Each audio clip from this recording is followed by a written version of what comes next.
It's not your journey to take. It's not your journey to take. It's not your journey to take. Let's learn. Let's learn. Hello, and welcome. Good evening, and welcome to our midweek sip and chat.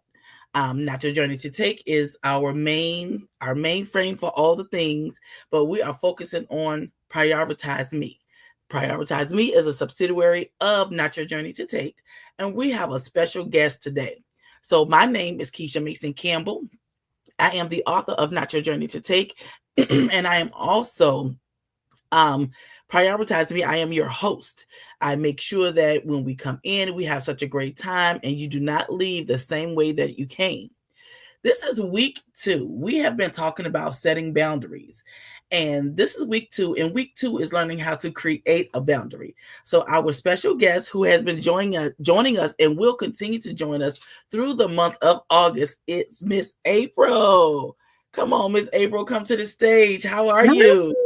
Hi. Welcome. I am Miss April, and I am here to discuss creating some healthy boundaries this week and continuing on with that same program for the rest of the month. Yes. So that is what we're doing. And also, I got where we go. Let me find the camera, my Prioritize Me merch. And then we always ask ourselves these three daily questions. Am I prioritizing myself? What am I prioritizing about myself? And when will I start prioritizing myself? Most times, people don't prioritize themselves. They don't put themselves first. They don't focus on all the things to make sure that they are putting themselves first.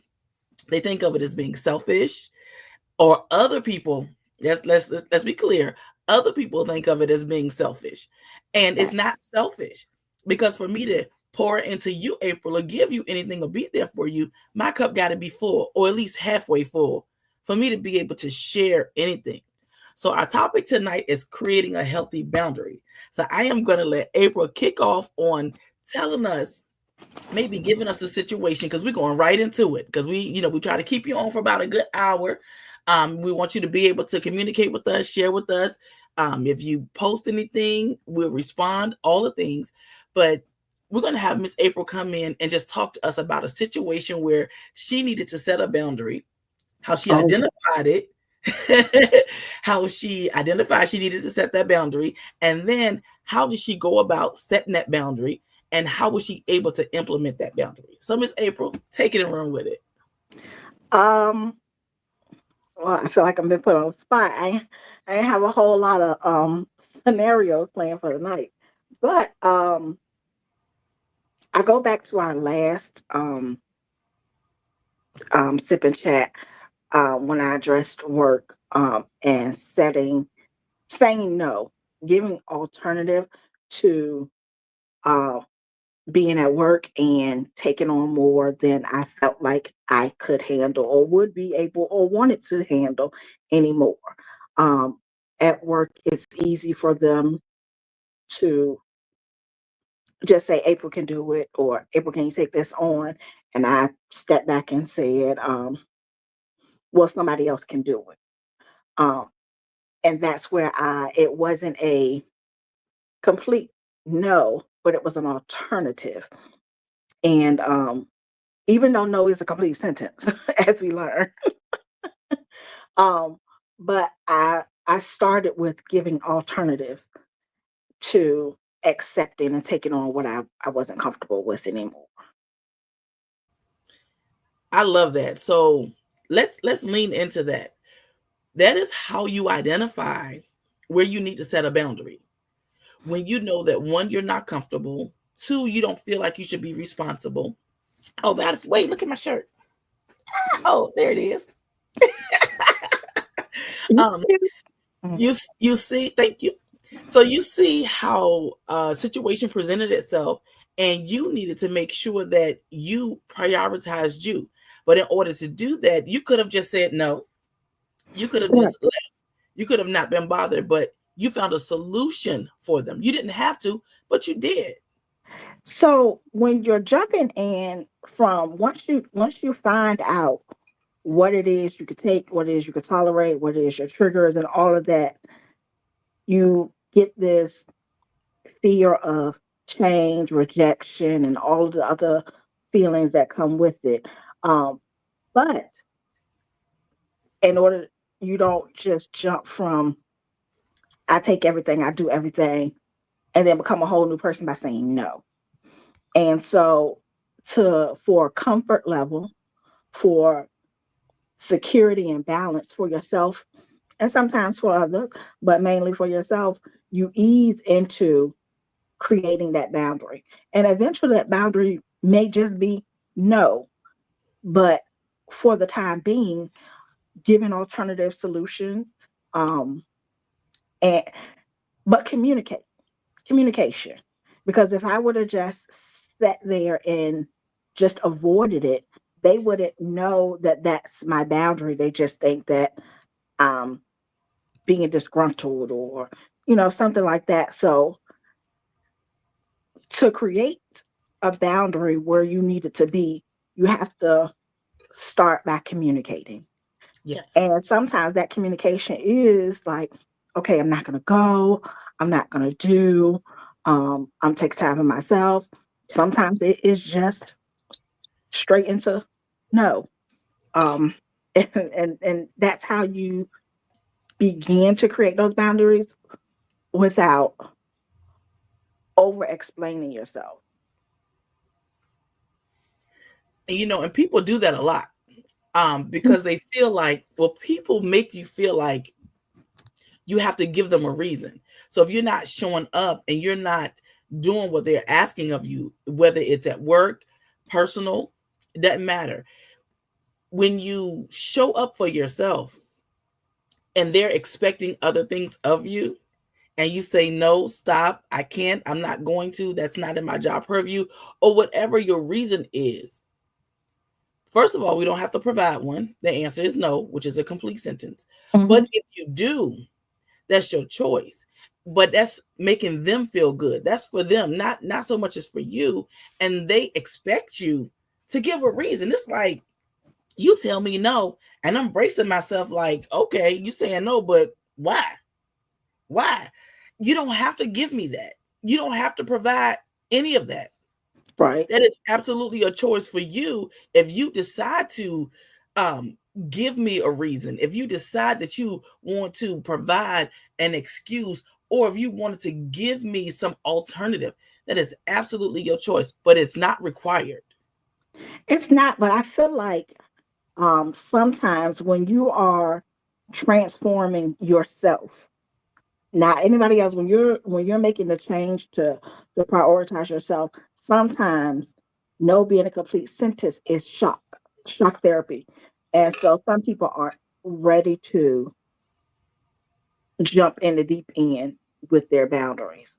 And that's why not giving a complete explanation or over explaining yourself, but giving alternative solutions and um, figuring out a different path Yeah. that's not your path for them helps you feel like, okay, well, I'm not taking it on, but I gave them another outlet. So sometimes the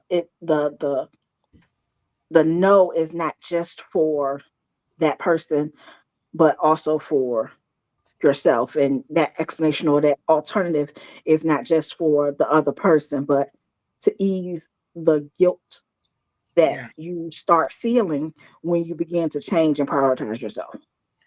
That's true. That's true. And if everybody look at the ticker on the bottom, it's asking you, are you prioritizing yourself? Are you? And do you even know how? We meet so many people, mostly women, who don't know how to prioritize themselves. They are not comfortable with prioritizing themselves because they see it as a selfish act. And it's not selfish. It is absolutely selfless, because if I am showing up for you, Miss April, and you need me to show up for you in one capacity or another, for me to do that, if my cup is empty, how can I show up for you? How can I be there for you? How can I, make sure I am there to support you 100%? if I am not at least 50% myself. I can give you more than what I have to give. So if I have nothing to give, then I have nothing to give. And I believe that when folks understand that prioritization of yourself, it is for you to be able to replenish, for you to be able to give people from a full cup, right? So I can give to you out of love and kindness. If I'm kind to you and you say, hey, I have an event, I am speaking, and I'm like, okay, and you invite me to come, and I'm so exhausted from all the things that's going on. I can't be there to support you, to applaud you, and to stand up and root you on if I have nothing for myself. If I am exhausted in myself, how can I support you in that way? How can I be there for you? How can I be your cheerleader, you know, to make sure that you know that I am in the audience, I am clapping it up, I'm dapping it up, I'm hollering your name, I'm doing all the things because I'm in the audience to support you. My cup is full or halfway full. So I have something to give, and I'm giving out of love and kindness. I'm showing up out of love and kindness where I can be there and I can shout you on and be there to support you. But if I don't have a full cup or a half full cup, I can't. I'm in the audience like, "Ugh, what I got to do next? Ugh, what's going on?" Like all the things are going on, and while you're having the speech of your life, I can't even support you, clap for you, or applaud for you because I got 10,000 things going on because my cup is so empty that I'm not even showing up for you like I should and like I could. And that's why I think people have such a misconception of prioritizing me is such a selfless act because once I prioritize me, I can show up for you 100%. What do you think about that? I completely agree. You can't give what you don't have. If you gave it all to Lisa at the job, you have nothing to give husband when you get home. You have nothing to give, you know, friend or anything else. You have nothing to give yourself because you gave it all to Lisa. So putting putting limitations on how much you're going to do, how much you're going to accept allows you to give to yourself and give to others and not just one situation. Absolutely. Um, Absolutely. I totally agree. I when I was back in high school, um, this one teacher got really close with, and she's very much dear to me. And I discussed you teach people how to treat you.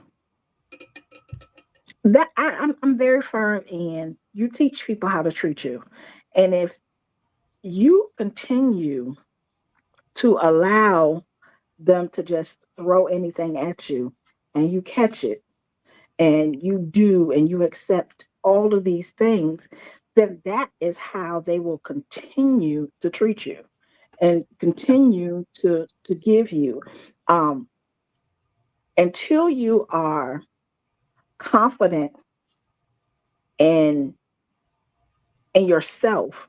Yeah. You can't.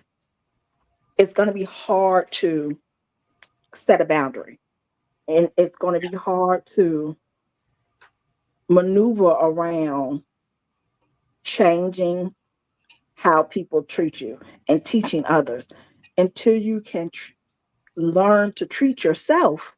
Yes. You can't teach others how to treat you. So I think the first one of the first things to do in creating a boundary is understanding yourself. And since you've identified your boundaries and identified what triggers you, communicate where your limits are in Mm-hmm. every scenario, in every situation, be it family, friend, work, you know, um, begin to communicate that confidently. Absolutely. Um, being confident, being confident in yourself and just communicating that will allow you to create and enforce a boundary, a limit to what you're gonna deal with, what you're gonna take in.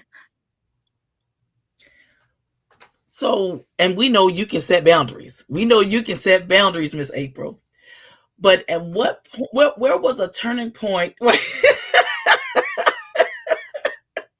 Talk to us, Miss April. Where was a turning point in your life where we'll talk about creating it in just a second. But what was the turning point in your life where you realized you needed something, whether it was a boundary or whatever? Stuff was out of whack and you needed something. At what point in your life did you determine that you needed something? Um,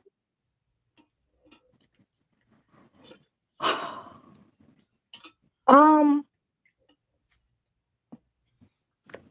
I can't say because I can't say one definitive turning point because every situation is different and every timeline is different. So, um, when you have a birthday, you say, okay, or New Year's or something. Okay, this year is going to be the change. This is going to be this, and some birthdays were like my 35th. I had determined that that was going to be the end of my infertility struggle. Period. If Okay. I couldn't make it through um, conceiving, I ain't have to deliver. But if I couldn't conceive by Yeah. 35, that's it for me. I can't continue on that roller coaster. I had did IVF. I had did, you know, all types of different treatments and this, that, the third. And I kept staying on that depression cycle of infertility and struggle and stuff. And I said, you know what? If it doesn't happen by 35, I am getting off the roller coaster. I got Wow. to do it. And when 35 hit, of course, you gung ho about it. And you're Yeah. like, okay, I'm off. That's it. But then your cycle come on or something. And you're like, oh no. You feel that. But then you have to, that's a boundary that you set with yourself of, I am no longer going to allow this to cover my thoughts.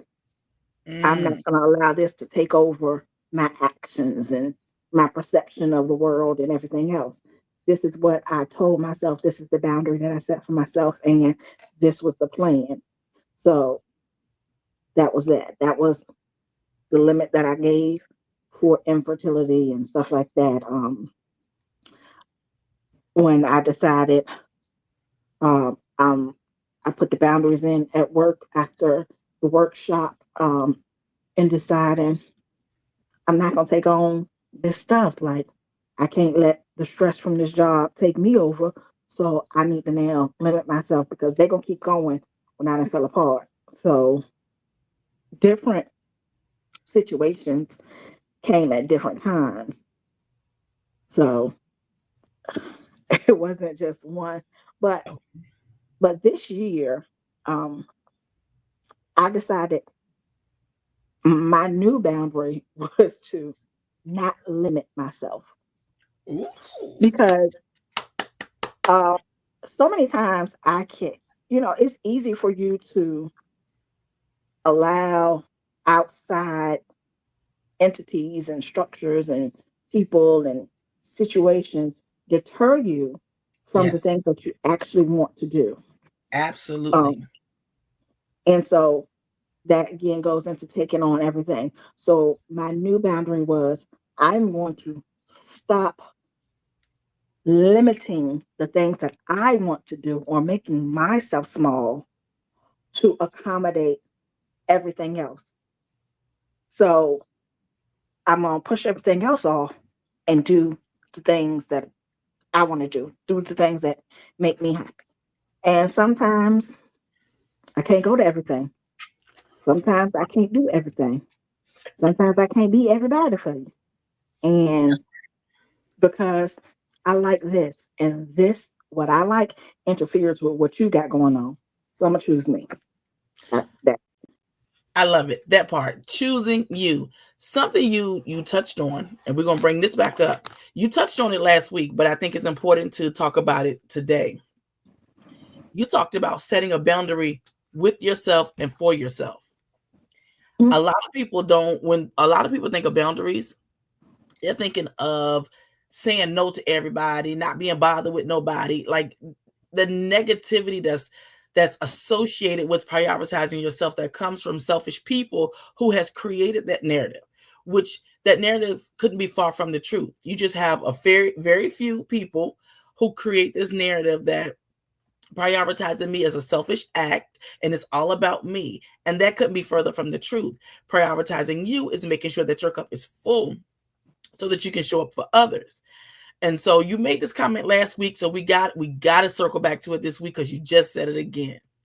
When you talk about setting your boundaries for yourself, like you are needing to set boundaries within yourself and for yourself so that you can adhere to those boundaries within, right? We're not talking about the outside entities, the outside people, none of that. We're talking about, as an individual, for me, how do I set that boundary for me? Because I need a boundary within myself for myself to take care of myself. And that was Right. just so powerful when you mentioned that. So I want to ask you, if you want to, right? Because we're all about being in safe spaces. And I know we on live and who knows who's going to see it, right? So I want you to feel really safe and comfortable. And what I'm going to ask you, and if you're like, I don't want to talk about that, I completely respect that. Look at your face. You're looking like, what you about to say, Keisha? I'm wondering. Setting boundaries for yourself, within yourself, to take care of yourself. It's, again, it's not one entity, right? It's not one situation. It's not just one. It's a lot. But Hmm. I would love for you to identify where one area or one situation in your life, within yourself, for yourself, where you had to deal with something and you identified, I got to set a boundary to myself. Are you able to give us one of those? Um, my same infertility struggle. Mm. When I decided to stop allowing that to consume my thoughts and my personality, because Okay. infertility can become a whole personality trait. Yeah. Um, when I decided to set that into place with myself, because no one else can change your thoughts and your perspective on on something like that besides yourself. Right. So um when I turned 35, I said, okay, well, I'm getting off this roller coaster. I'm getting off of this and not doing this, and I'm not going to let it consume me. And then somebody at the job said that they were pregnant. Mm. And that's generally a trigger for me. That well, it used to be a real bad trigger. I would hear that and then have to excuse myself to go cry because you get to questioning yourself, why them, not me, and all of that type of stuff. And you don't want to be in their face when you trying to congratulate them, but you done broke to pieces.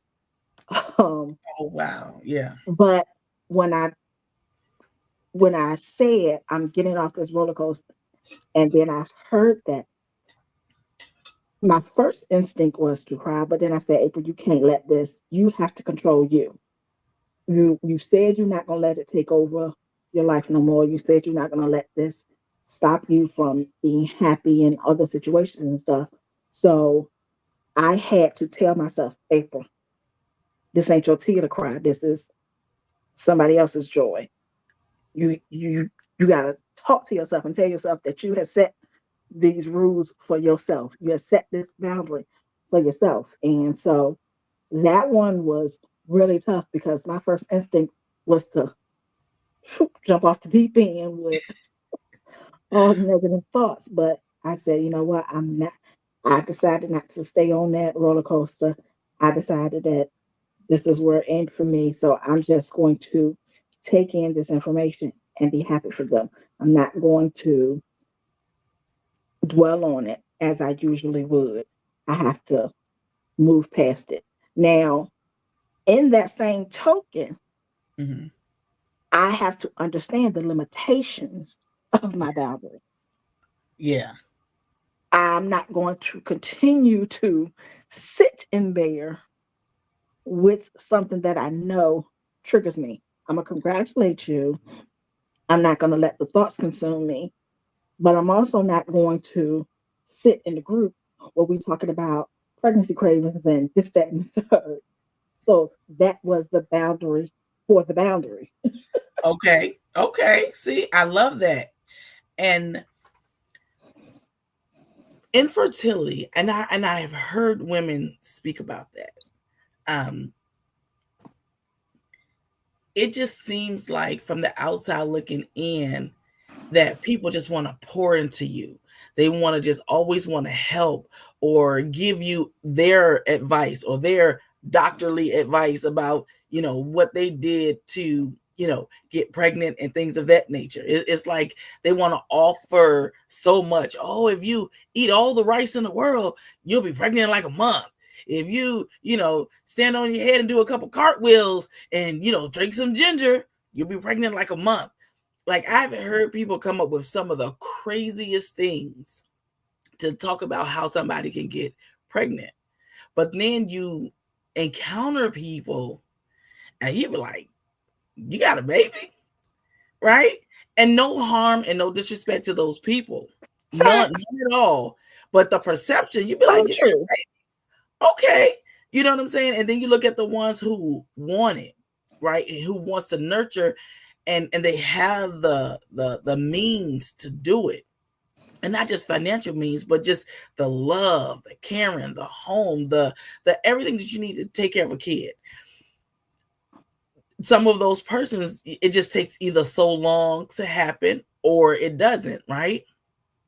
And they try all the things in the world, and you got everybody wanting to give you their opinion, everybody wants to share their story, everybody wants to give you input, and you're looking like, stop. You don't want to be rude, you don't want to be disrespectful, but you want so bad to be like, stop And you giving me can't. all the And you crazy. can't. And in those situations, I simply say, well, it's no longer my time, and that's the end of it. That's no longer for me. That's not something that I'm focusing on. Or I'll say, everything happens for everybody in their own time. And I Hmm. ended at that. We're going to end this discussion, and I gotta go. I gotta do something. This is no longer a conversation I'm trying to sit in Yes. anymore. I don't sit in those, put myself in those situations where I got to continue the conversation. Mm-mm, that's So not for just me. I'm gonna ask you this, and I don't have children. I'm the oldest. I have 6 younger brothers, and I have 13 nieces and nephews. Right? I'm good on kids, and then my family. Right? Our family is humongous. Right? There's like no limit. Our family is always multiplying. Right? Yeah, they're quite fertile bunch. Yeah, absolutely. But do you?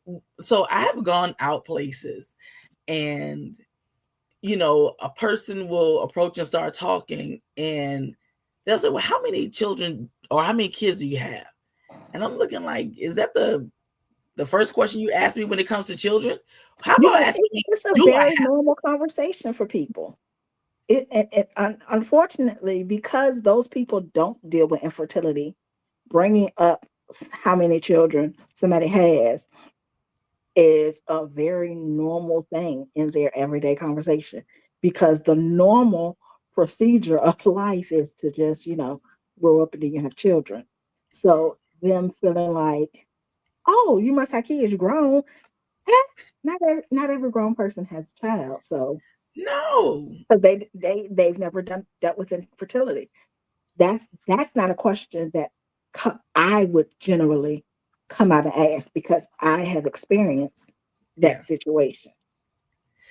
And for me, I've never dealt with fertility, but I've also never been in a situation where I was intentionally trying to make a baby, right? I did I say that right, April? That's a Did I- key word. Word.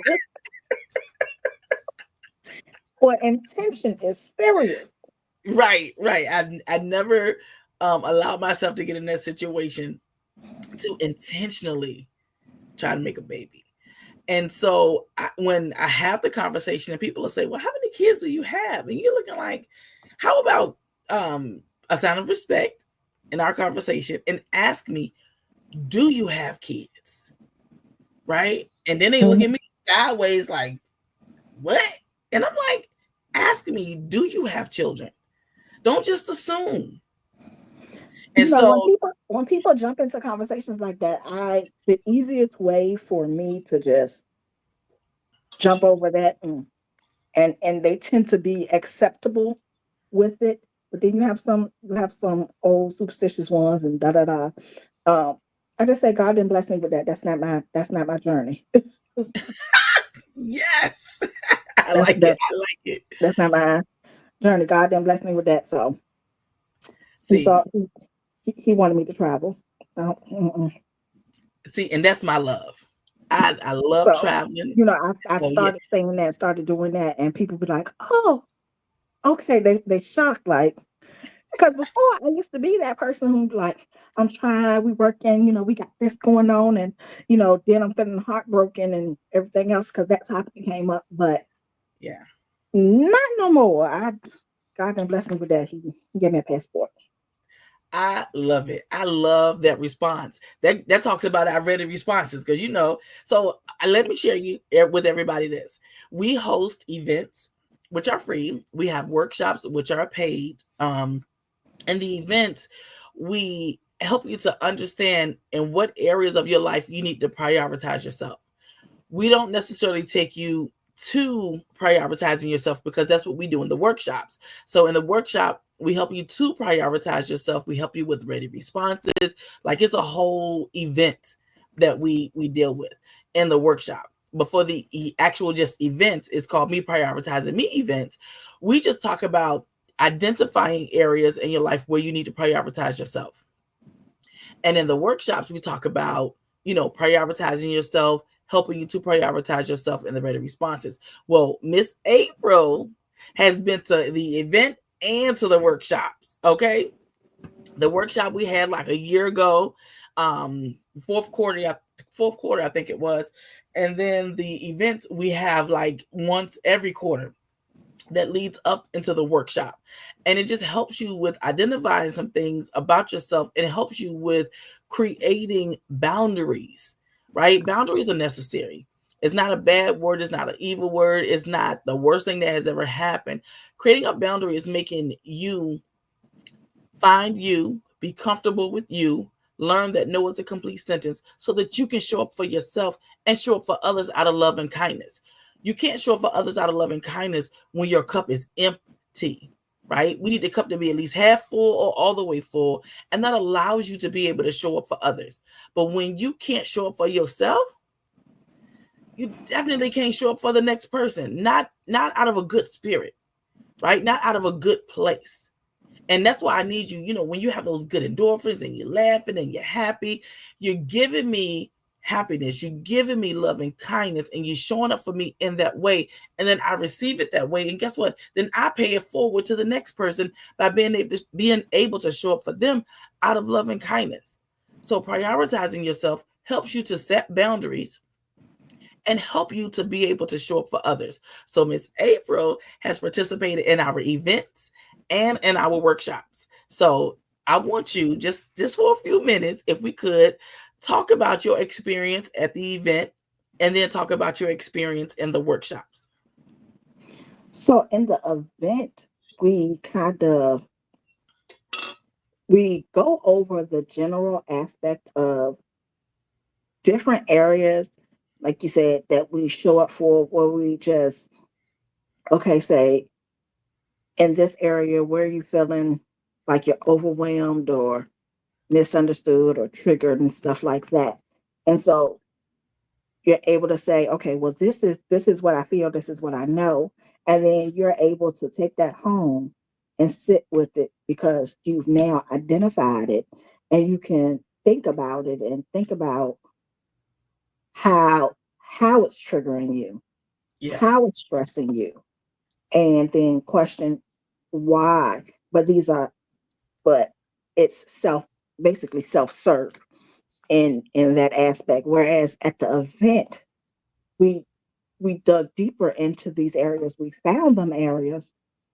We discussed those areas, Yeah. and we talked about solutions and um, ways to put yourself first in those areas.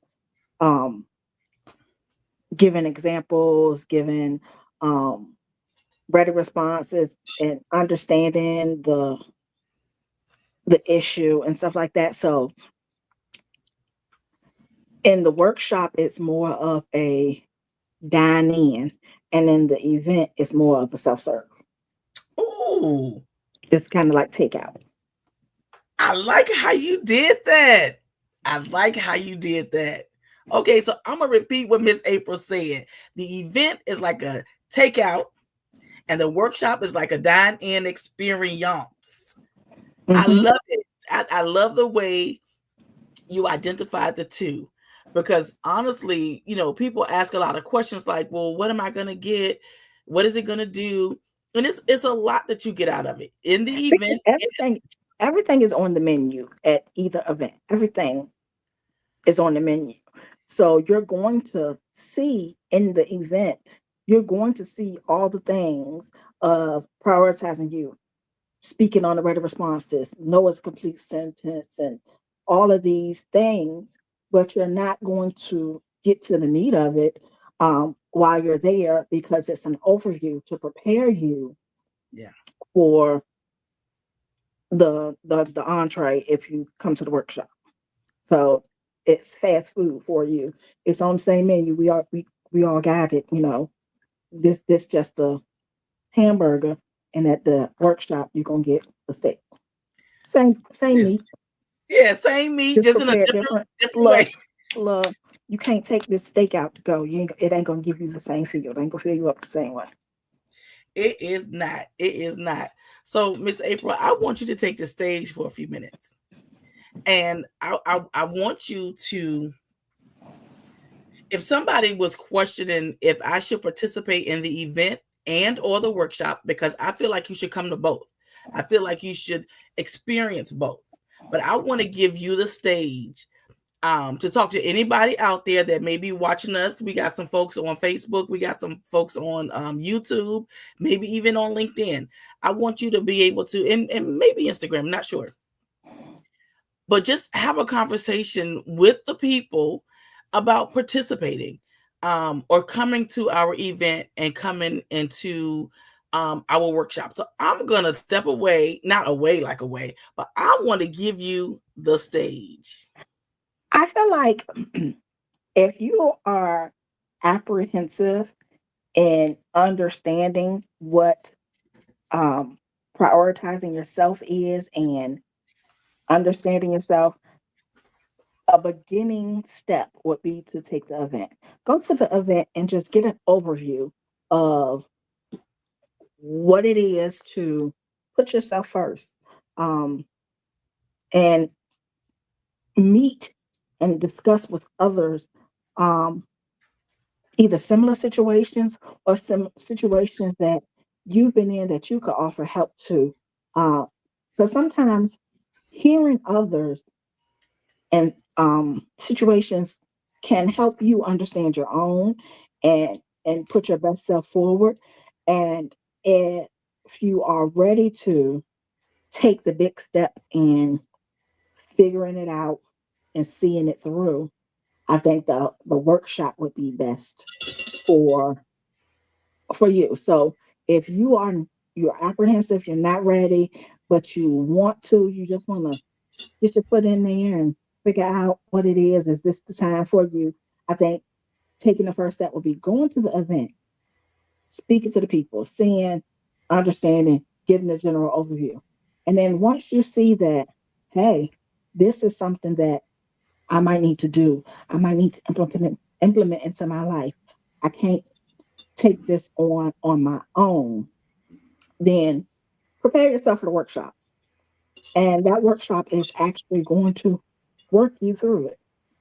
Um, and I think the workshop will give you step by step scenarios, multiple different perspectives and angles for you to address a broad spectrum of your life. Um, it discusses the friendship, the family, the work, and it gives you people who will discuss all of that and work through it and give you um, options and ways to address your issues.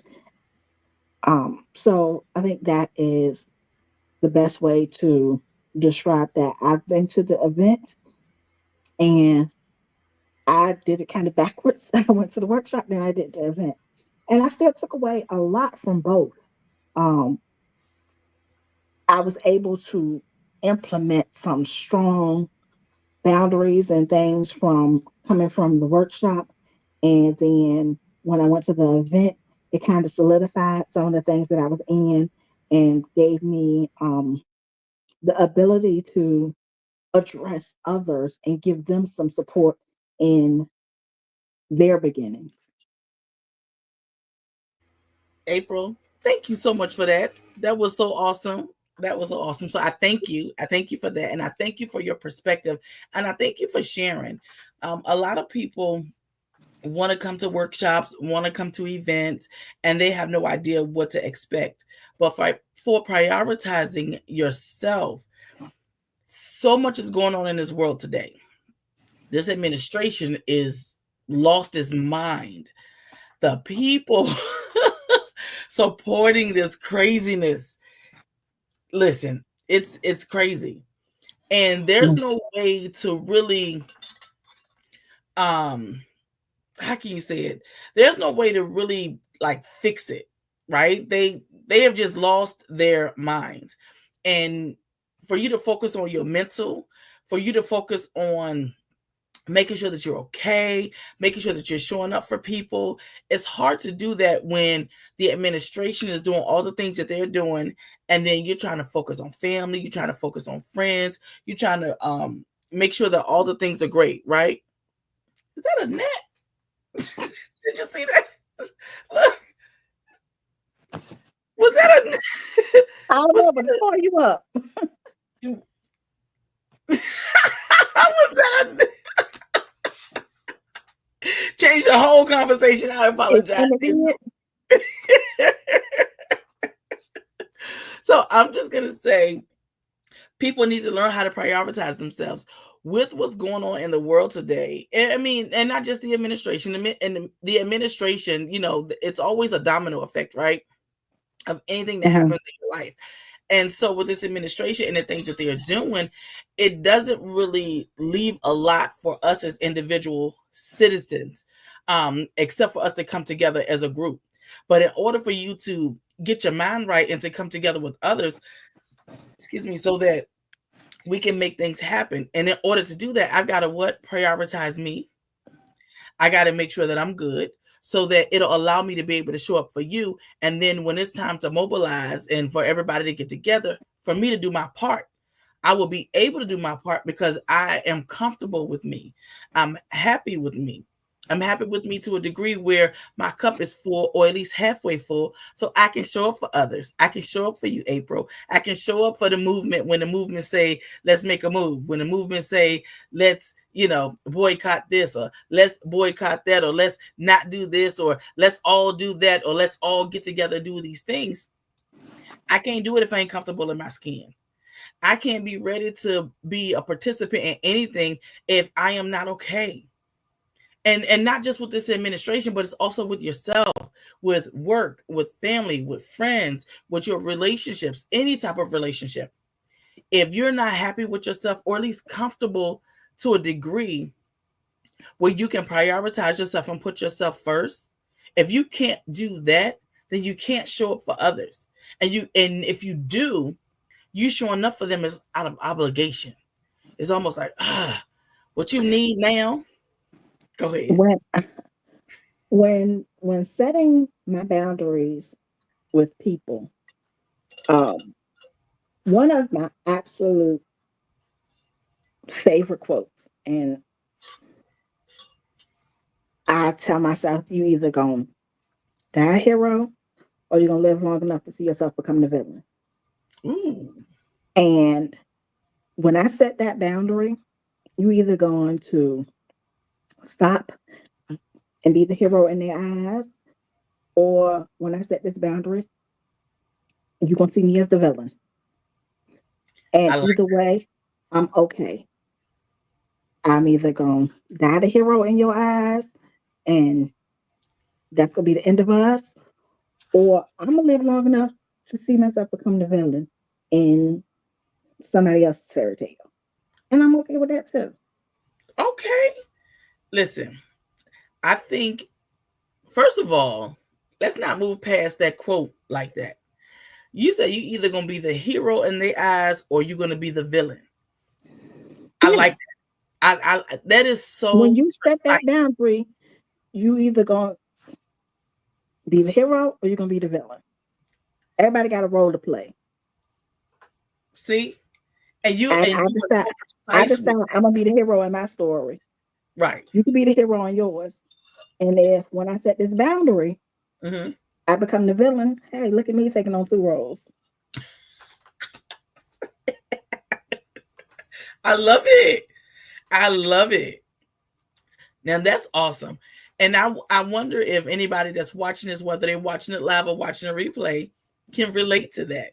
You're either gonna be the hero to that person or you're going to be the villain to that person, but all of it stems from their perception of how you are showing up for them when they need you to or when they want you to or how they expect you to show up.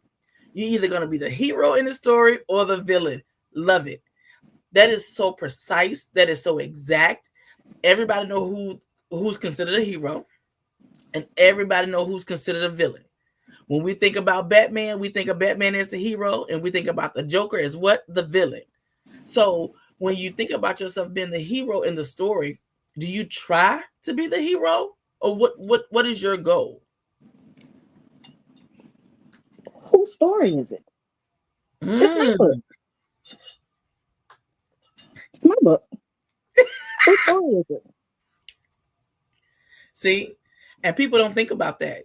You just made a statement that was awesome. Two, one, being the villain or being the hero. Two, whose story is it?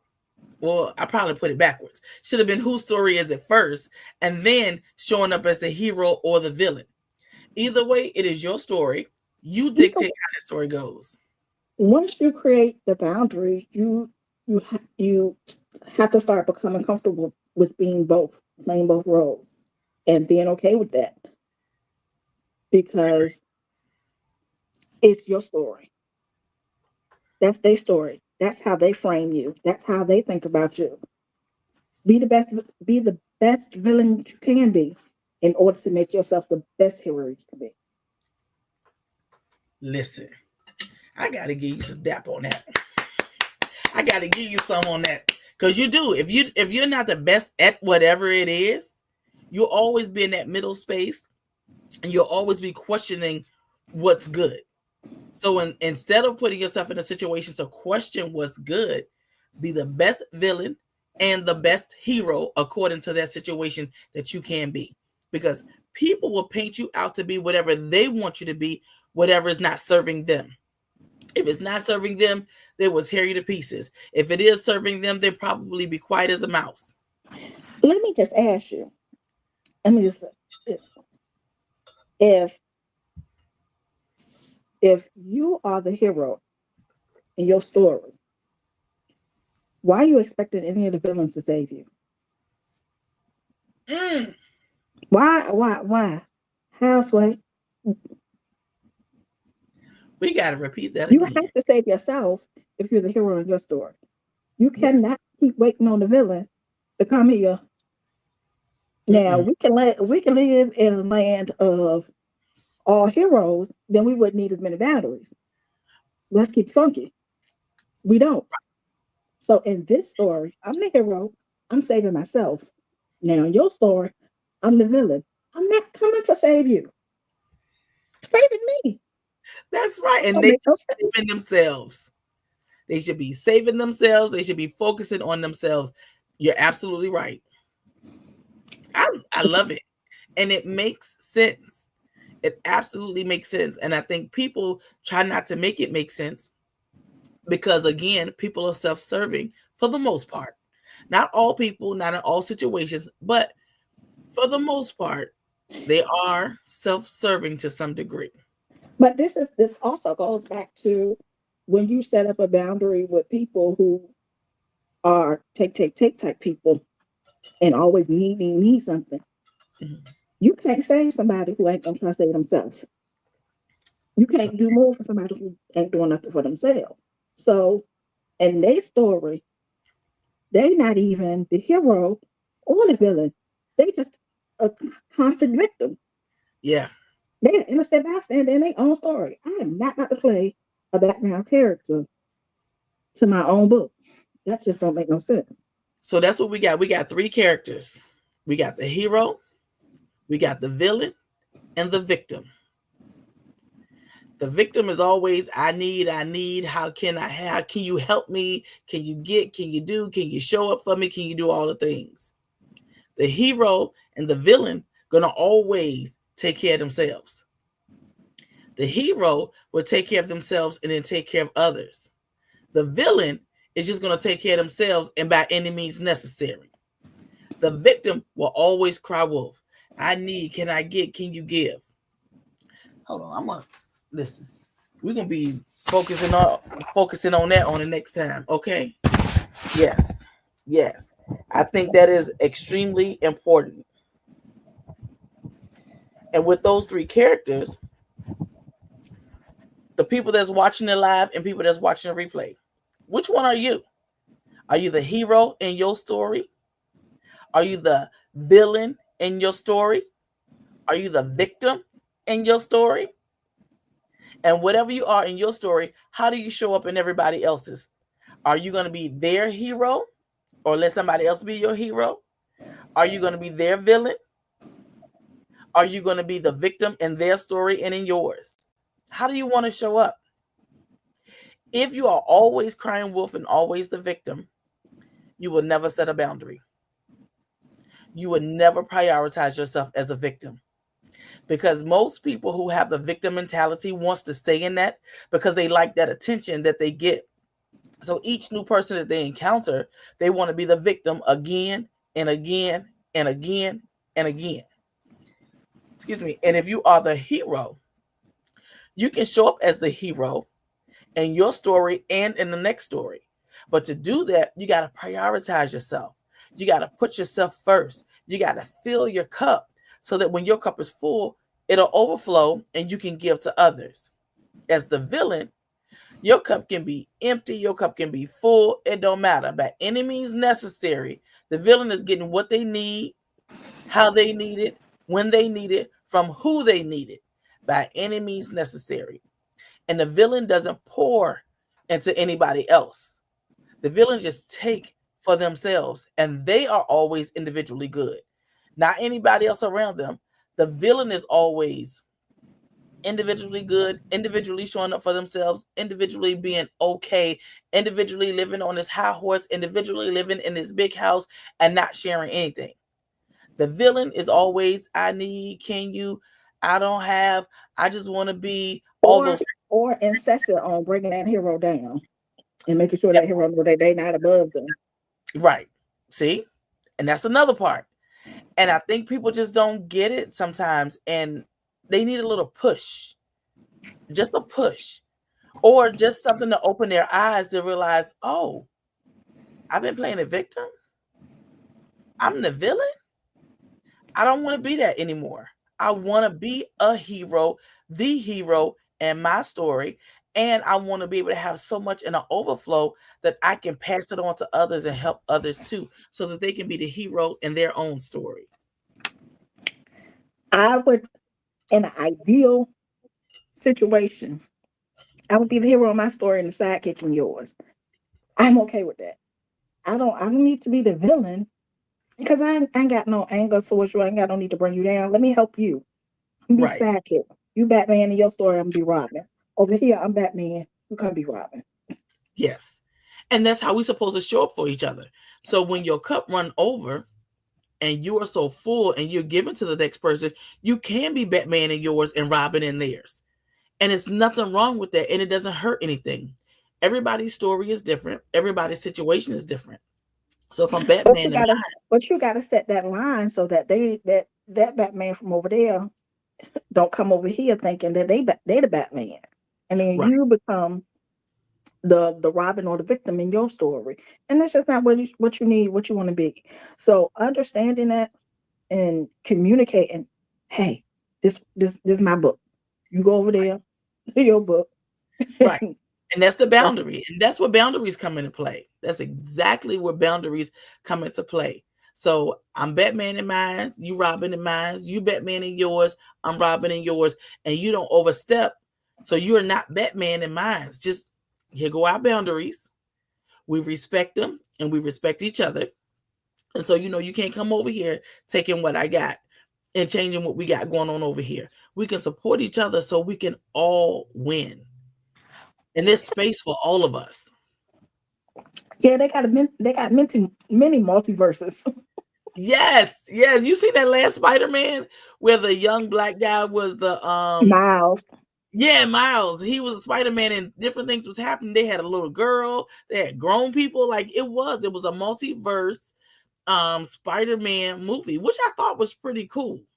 I thought it was pretty cool. I thought it was necessary so that people can see we might But be in the all the same. different Spider-Mans, everybody had they was their own hero in each of their multiverse.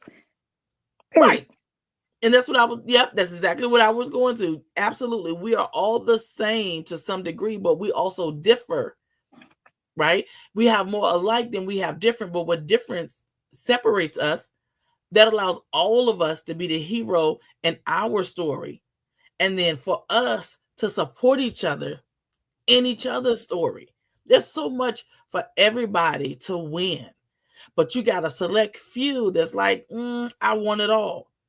Why? You can't take it with you when you die. So share, right?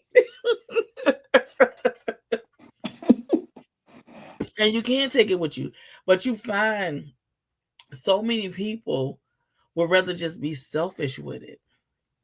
But why? What does it do? How does it work for you? Because when you do close those eyes, you don't know what those people are going to do when it's gone. You have everything set into place, but who's to say they're going to abide by that?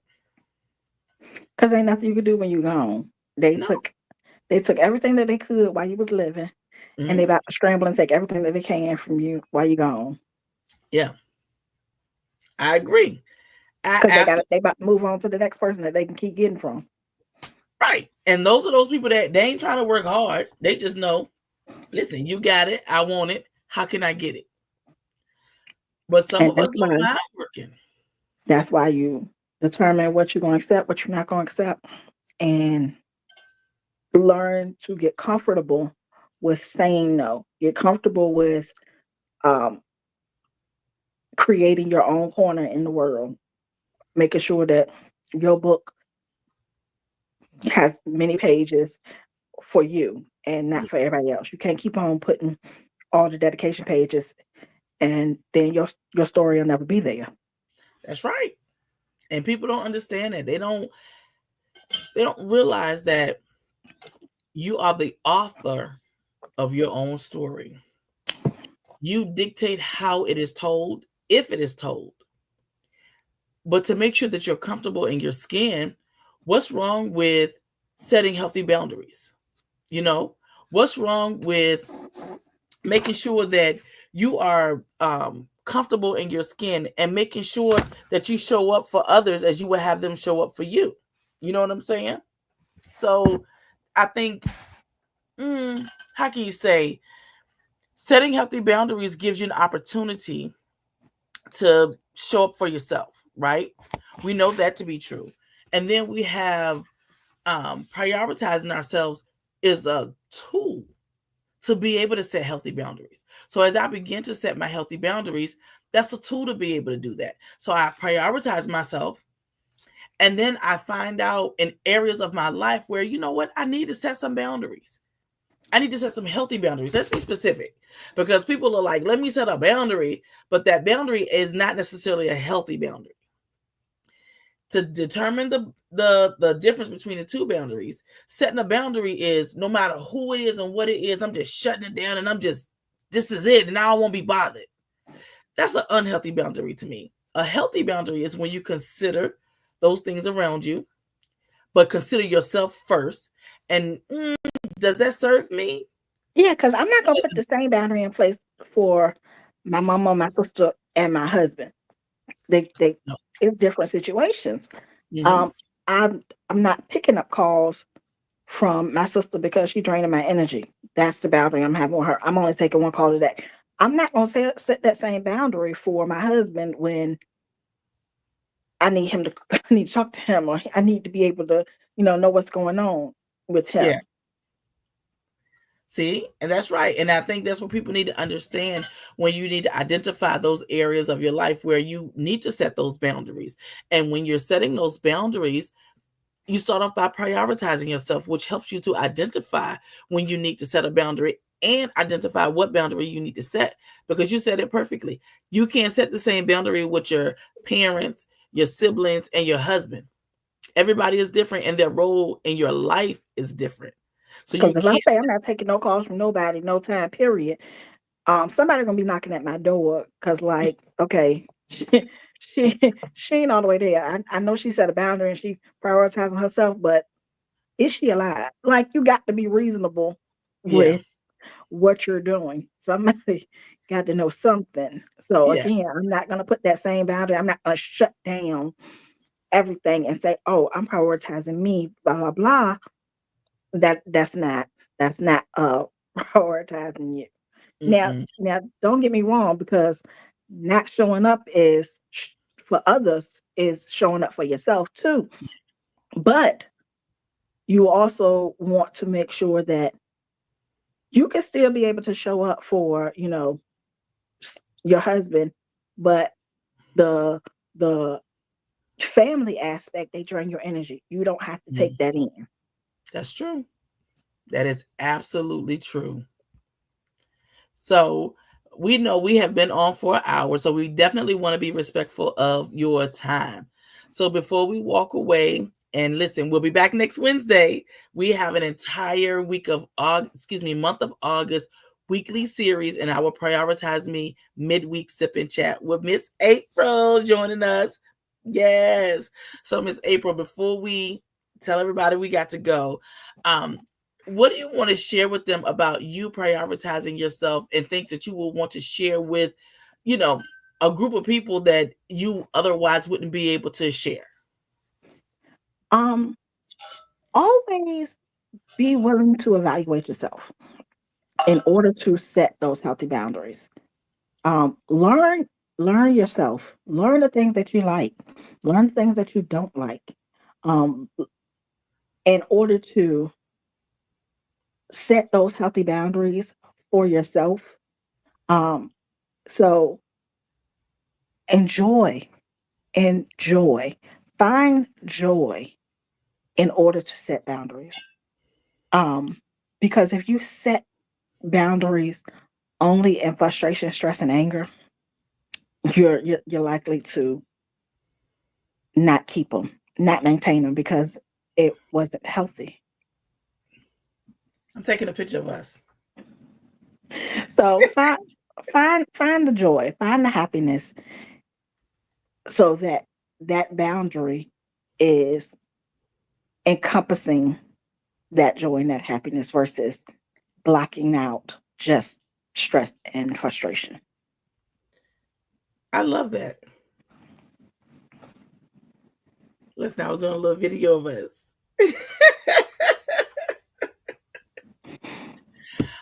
I love that, and I think people need to listen to what you said. And on the replay, we're gonna put this on the YouTube Shorts as well, so people can come back and see that part. I think that portion is necessary, and people need to know that.